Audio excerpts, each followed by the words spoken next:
Alors on a inversé un peu, je vais prendre la parole avant notre directrice générale, puisque c'est quand même elle l'invitée, et je lui demanderai de conclure l'Assemblée générale. Pour moi, c'est quasiment la dernière, puisque l'année prochaine, c'est une année d'élection, comme ça vient d'être dit. Je vais prendre la petite zapette. Et donc, hormis, donc, il n'y aura pas d'invité l'année prochaine à l'Assemblée générale, puisque ça sera lors de l'Assemblée générale l'ensemble des délégués qui seront présents pour pouvoir voter le prochain conseil d'administration. Et comme je vous l'avais déjà dit, je ne serai pas candidat ni au conseil d'administration ni à la présidence.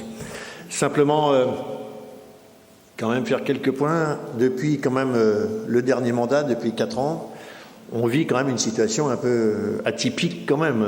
Le Covid pendant 2 ans, une crise économique à la suite du Covid, et puis un profond malaise et une crise agricole qui concerne l'ensemble de la population que nous représentons, salariés et non salariés, et qui est très interrogatif. Une conjoncture actuelle agricole complexe entre les marchés, le climat, la suradministration que nous vivons, je le dis quand même. Alors, et quand je dis ça, parfois j'assume qu'on se mette dedans et l'exigence parfois administrative nous oblige, y compris nous-mêmes, à être de la suradministration. Ceci étant, la MSA n'est pas le malaise de l'agriculture. J'entends des propos, et moi, honnêtement, j'ai quand même été choqué dans certaines caisses du sud de la France de voir ce qui s'est passé. Alors, quand on brûle une caisse, quand j'ai vu l'autre jour Groupama qui était arrosé par du lisier, j'ai dit, mais là, les gens sont tombés, notre profession, on est tombé sur la tête. Je le dis quand même. À un moment donné, je rappelle que nos organisations, la MSA est une organisation de protection sociale, au même titre que mes collègues du régime général que je salue, qui sont présents dans la salle, mais aussi on est une organisation agricole, et je rappelle l'essence même de la naissance de la MSA en 1948, avec des premières élections en 1949, c'était effectivement de protéger sa population de salariés et de non-salariés avec des aspects spécifiques à la production agricole.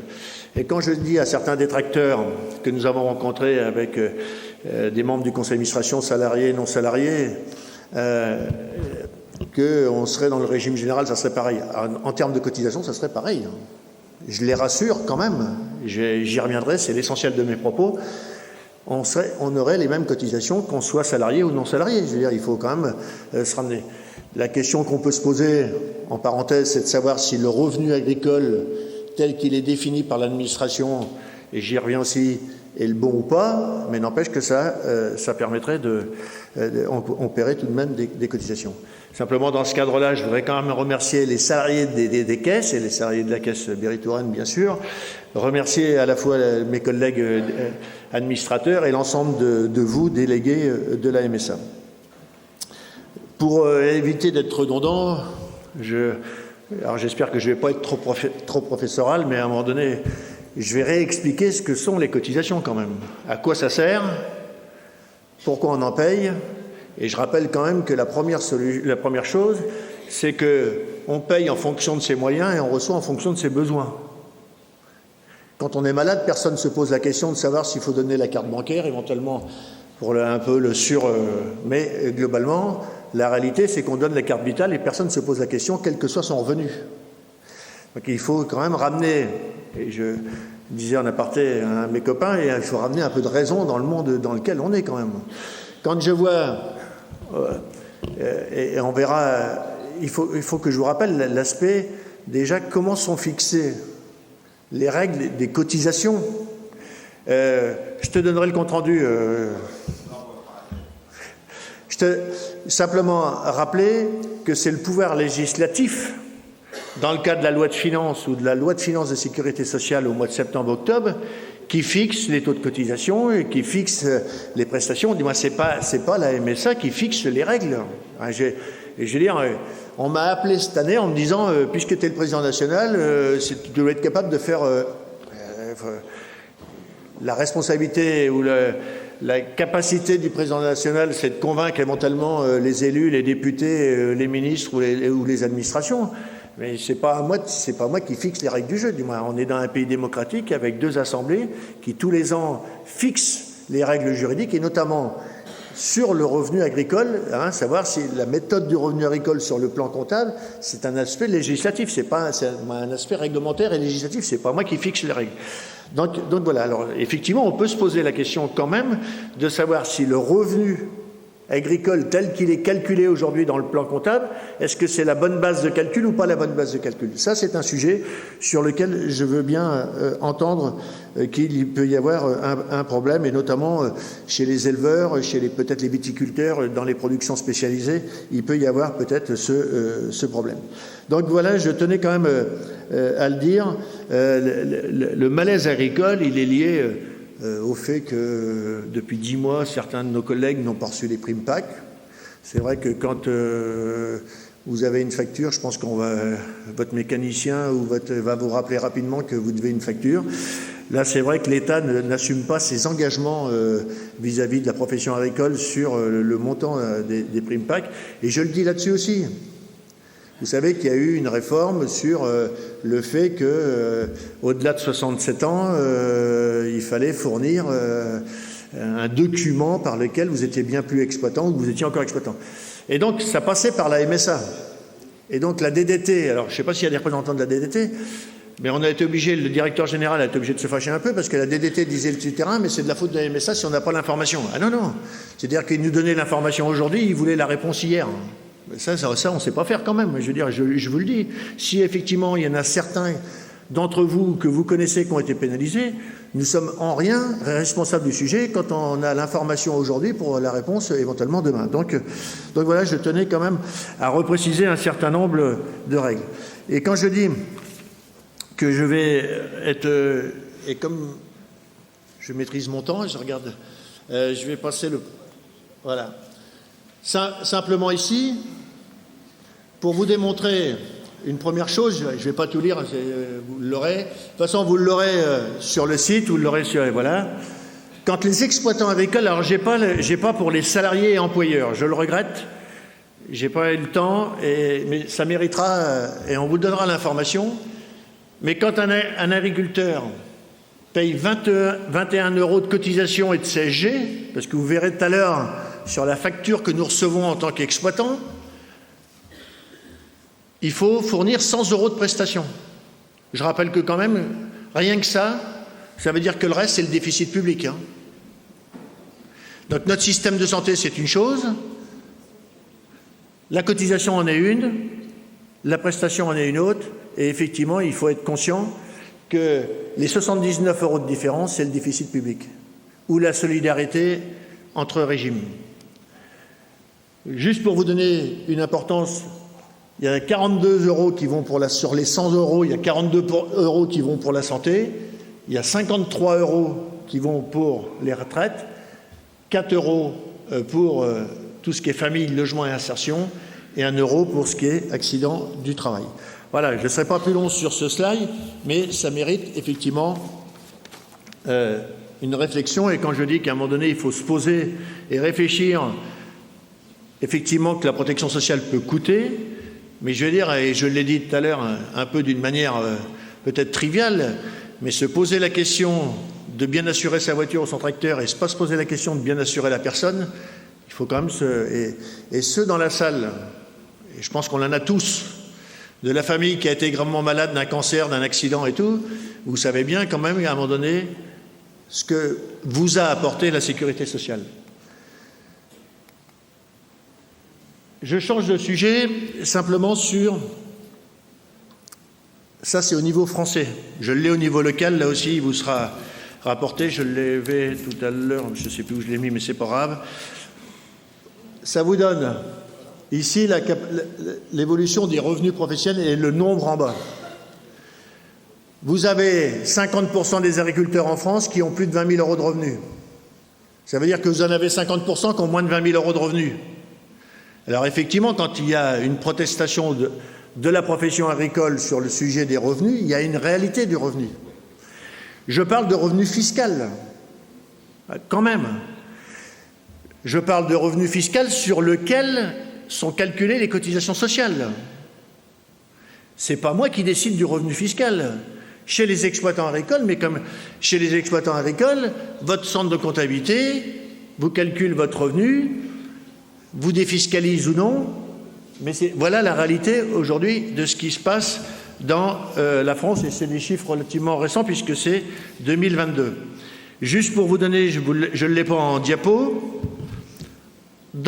sur le périmètre Berry-Touraine, on a 30% des revenus agricoles qui sont entre 22 000 et 43 000 euros. On a 23% des revenus agricoles qui sont entre 9 000 et 23 000 euros. Et on a 30% des revenus agricoles qui sont inférieurs à 9 000 euros. Voilà. Ça, c'est une réalité concrète du résultat des revenus de la profession agricole. Donc, on peut effectivement constater une faiblesse des revenus agricoles. Alors, quand j'entends ici ou là, on défiscalise pas et tout. Moi, je veux dire, je suis clair sur le sujet. Celui qui défiscalise, celui qui fait une holding, c'est à la mode.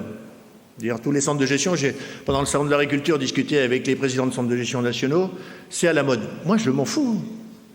Je veux dire, si on fait une holding pour acheter de l'immobilier, pour acheter ce que vous voulez, et que, effectivement, en fin de carrière, vous les retrouvez, pourquoi pas? Je veux dire, c'est un choix personnel qui est fait en disant que moi, je veux être au minimum des cotisations et tout. Mais 40 ans après, il ne faut pas dire que j'ai une faible retraite. Parce que ça ne marche pas quand même. Je veux dire, il faut ramener là aussi les justes choses. Si à côté de ça, vous avez de l'immobilier, des loyers et tout, je veux dire, point, chacun, les salariés ont le droit de faire la même chose, donc tout le monde a le droit de faire la même chose, mais à un moment donné, il faut assumer le fait de dire on paye ou on ne paye pas de cotisation. Et moi, ce que je demande au centre de gestion, et je l'ai déjà dit à plusieurs reprises, ça m'a valu quelques critiques et quelques reproches, et je suis très à l'aise. J'ai été 12 ans président d'un centre de gestion, donc je sais à peu près de quoi je parle quand même. Je veux dire, il faut que les centres de gestion, et notamment les comptables ou les experts comptables, ils écrivent sur le rapport final l'incidence de la défiscalisation, en disant si vous défiscalisez, mais là aussi l'incidence, parce que l'incidence de la défiscalisation, c'est directement sur les impôts, mais après c'est directement sur les cotisations, et l'incidence sur la retraite. Est-ce que vous cumulez 30 points, est-ce que vous cumulez 60 points, est-ce que vous cumulez 104 points? Aujourd'hui, le problème qu'on demande dans la réforme, et le député est parti, d'abord c'est les 25 meilleures années sur le fait qu'on est la seule catégorie professionnelle à ne pas être sur les 25 meilleures années, donc pour permettre effectivement d'enlever notamment souvent les premières années ou les années les plus défavorables pour augmenter le revenu. Si vous enlevez les 10 plus mauvaises années, par nature, vous augmentez la moyenne, et donc la moyenne de points ou de... Je précise sur les retraites, j'y arrive avant de présenter des simulations. Sur les 25 meilleures années, je ne supporte plus que certains disent c'est de la faute de la MSA n'a pas soutenu les 25 meilleures années. C'est faux. Depuis le début, et là j'assume encore mon costume de président national, j'ai toujours été favorable à la mise en place des 25 meilleures années. La seule chose que nous avons dit sur le sujet, c'est que notre système informatique, c'était un système par points, et que nous pouvions assumer la réforme dès le 1er janvier 2026, à condition que les pouvoirs publics mènent par points. Ça ne plaît pas, et c'est pour ça que, mais j'aurai l'occasion de le dire à Daniel Labaronne malgré tout, les pouvoirs publics, sans doute la Direction générale de la sécurité sociale, ne veut pas rentrer dans ce système-là. Ils assument. Je veux dire, ils assument. C'est pas à moi d'assumer le fait que les pouvoirs publics ne veulent pas rentrer par le système de points. On est capable d'aller progressivement vers la notion de revenu, mais aujourd'hui, le système informatique tel qu'il a été basé, sachant que l'administration en 2022 nous a refusé le registre unique le registre des carrières uniques, hein, le registre général des carrières uniques. Voilà, tout simplement, ils ne voulaient pas nous donner les moyens informatiques de le faire et les moyens humains de le faire. On ne peut pas nous demander aujourd'hui l'inverse. Voilà, je le dis, et je dis moi-même, au regret de déplaire à quelques-uns, même au niveau national, que la sécurité sociale, depuis 20 ans, elle est gérée par 4 ou 5 personnes, de hauts fonctionnaires, qui ont des fois un peu des œillères. Hein. Ils habitent Paris, la périphérique. Moi, ils ne rentrent même pas sur le périph'. Hein. Ils ont du mal à... Donc voilà. Donc il faut qu'ils acceptent aussi la vision autrement du sujet. Parce que ça a été dit tout à l'heure, dans le rapport mutualiste par Anne-Sophie. La MSA, c'est un système de protection sociale, mais c'est aussi la santé au travail, c'est aussi la prévention. Et quand on fait, j'ai été aux actions menées sur les territoires, quand on fait effectivement des actions sur le colotour, la détection du cancer, c'est-à-dire qu'on va joindre, le rôle de la MSA, c'est de joindre l'ensemble, bien sûr, de nos ressortissants, mais l'ensemble de la population au plus près de chez eux. C'est-à-dire que pendant une semaine, ils ont fait le tour du département de l'Inde pour présenter justement en disant aux personnes « allez vous faire détecter, c'est important ».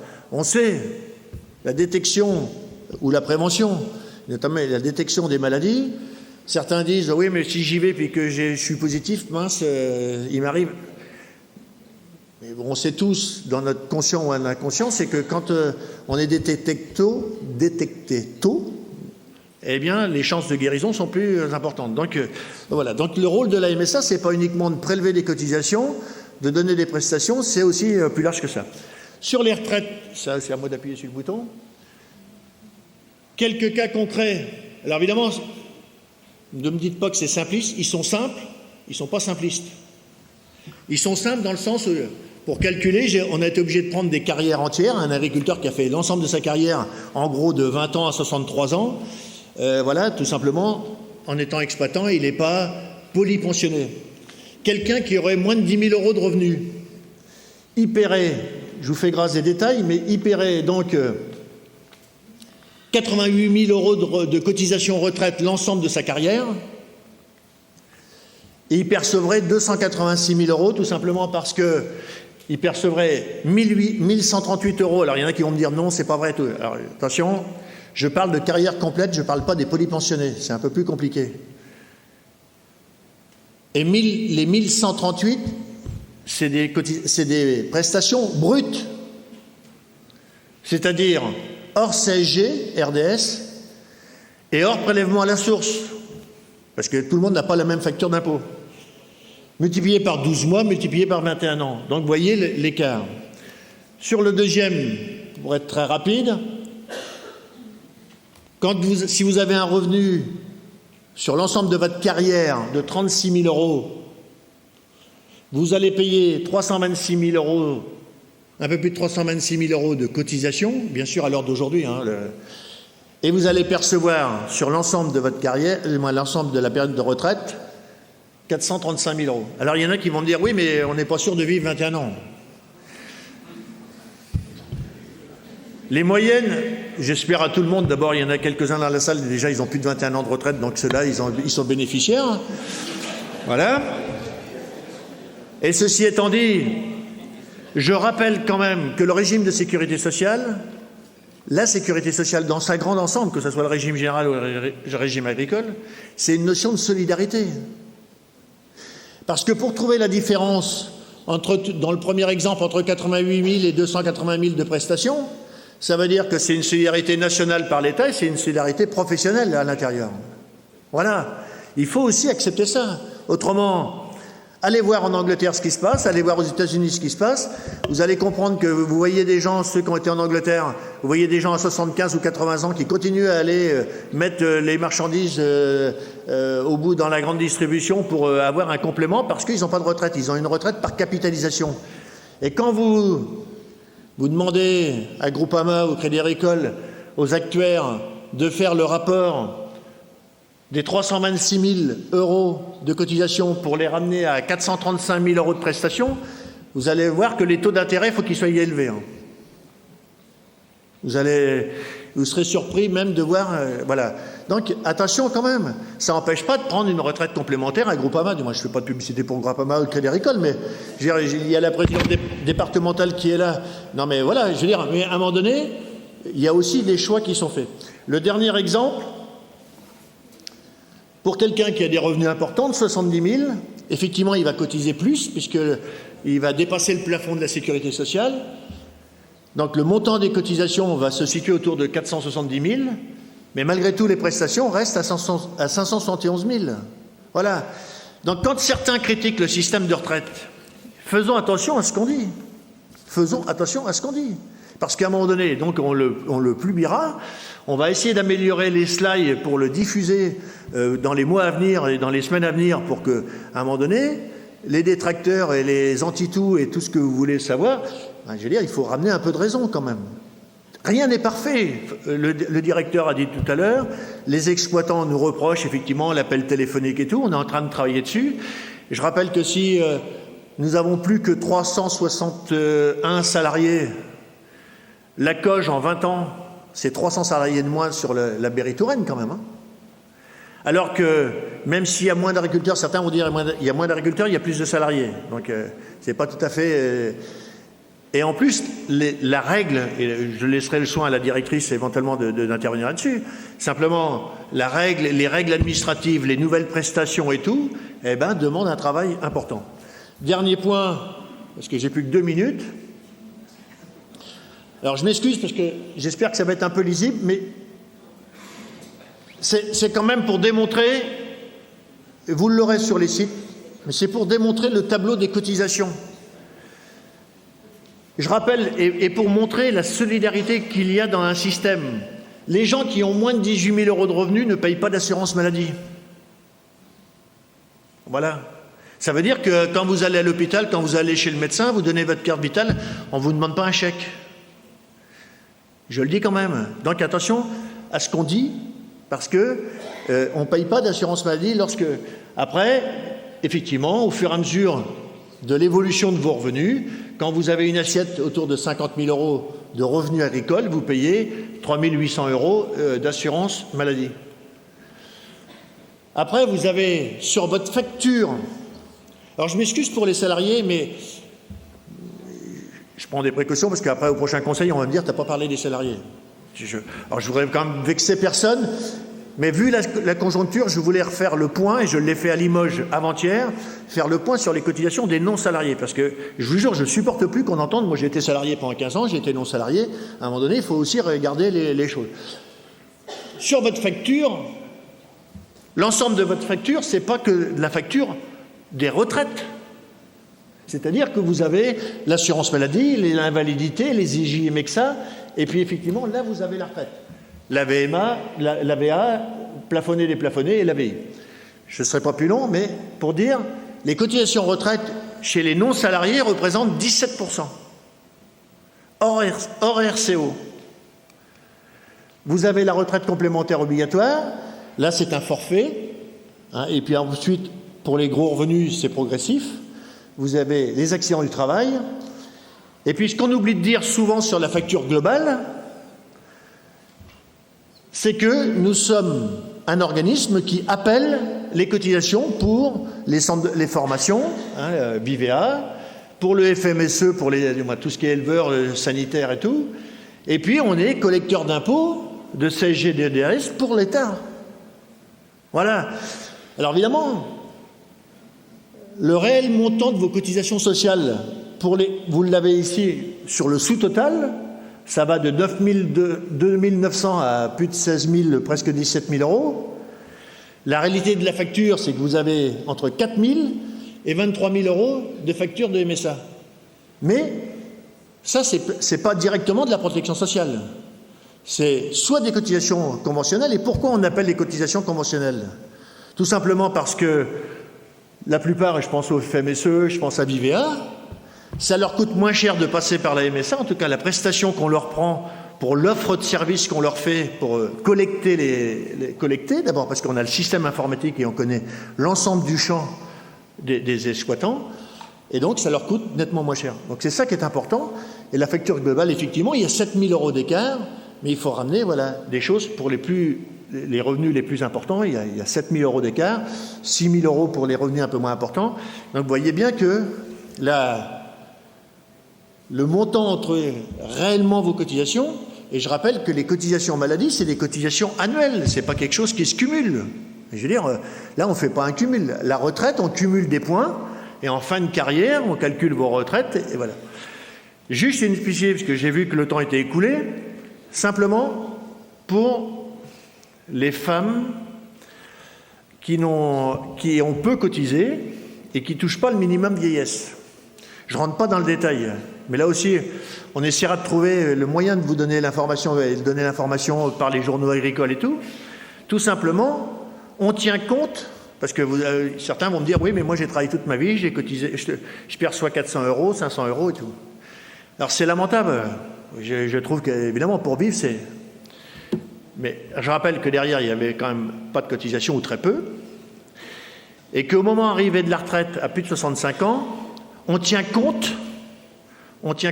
du revenu du foyer fiscal. C'est-à-dire que si vous dépassez 20 et quelques mille euros de revenus, vous ne pouvez pas prétendre au minimum vieillesse, qu'on n'appelle plus le minimum vieillesse, qu'on appelle l'ASPA, mais vous ne pouvez plus prétendre au minimum vieillesse. Voilà. Tout simplement parce qu'on tient compte du revenu fiscal, donc du foyer. Donc voilà. Je tenais quand même à faire, et je m'arrête là, à faire cet exercice un peu pédagogique et pas rentrer dans les aspects politiques, mais je laisserai Anne-Laure le faire, pour ramener un peu de raison quand même sur les cotisations. Je le dis, il y a quelques aspects. Est-ce que le revenu agricole fixé est le bon? Ça, c'est... Alors, on est en train de travailler au niveau national sur cet aspect-là, parce que c'est un vrai, quand même, ça peut être un vrai sujet quand même. Hein. Est-ce que la base de calcul, parce que c'est le revenu fiscal déclaré. Et d'autant plus aujourd'hui, je veux dire, pendant les manifs, là, j'ai tout entendu. Hein, je vais pas...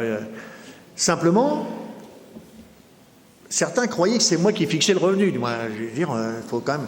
Et aujourd'hui, le revenu, c'est même plus le centre de gestion qui nous l'envoie à la MSA. Ça passe directement par une nouvelle réforme qui a été mise en place. C'est la DGFiP, donc les impôts, qui nous envoie votre déclaration de revenus. Donc nous, je veux dire, après, on met la machine en route et en fonction du revenu que vous avez déclaré, voilà.